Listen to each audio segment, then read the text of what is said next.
ងទៅកុំរវល់នឹងខ្ញុំកុំរវល់ខ្ញុំដាក់កូនចុះសិនទៅដាក់កូនចុះទៅទៅបែខ្ញុំក៏មិនចង់ដែរតាមរបស់លោកគ្រូម៉ៅក៏គ្មានប្រសិទ្ធភាពអញ្ចឹងគិតយ៉ាងម៉េចទៅតបែមើលចុះកូនយើង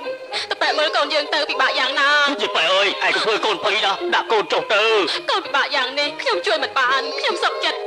ចាក់ឲ្យវាឲ្យស្លាប់ទៅចុះល្អជាងអើយយីបែឯងកុំឈួតឲ្យសោះណាយីបែឯងកុំឈួតពេកមើលយីបែឯងដាច់ខាតកុំឲ្យសោះណាដាច់ខាតកុំឲ្យសោះ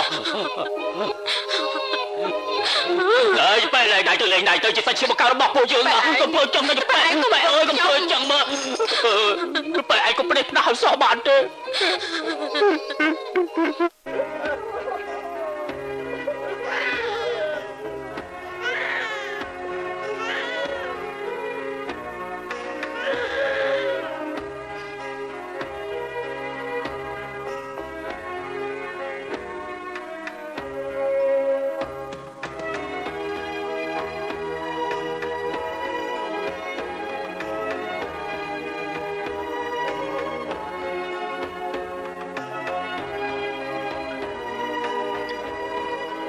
យីបែឯងលេងដៃទៅ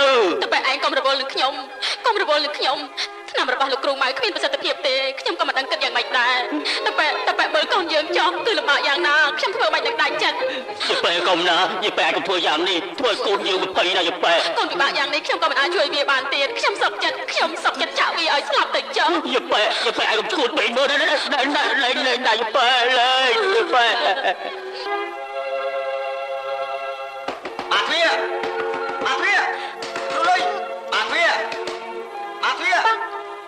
ឲ្យសោះជាឡងចោលទីមិនចាំបាច់ទេ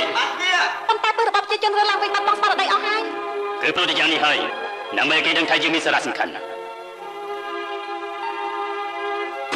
អាសិលការផ្លាយគ្នារបស់មនុស្សនិងសត្វដែលរិឆានធំជាងគេនោះគឺមនុស្សចេះគិតគូរមនុស្សចេះការពារបងប្អូនរបស់ខ្លួនសត្វដែលរិឆានព្រោះតែចំណីវានឹងសម្លាប់គ្នាឯងបើមិនជាយើងធ្វើជាមនុស្សមិនចេះគិតគូរដល់គេទេនោះអញ្ចឹងបានន័យថាជាមួយនឹងមនុស្សហើយនឹងសត្វដែលរិឆានមានអ្វីប្លែកគ្នា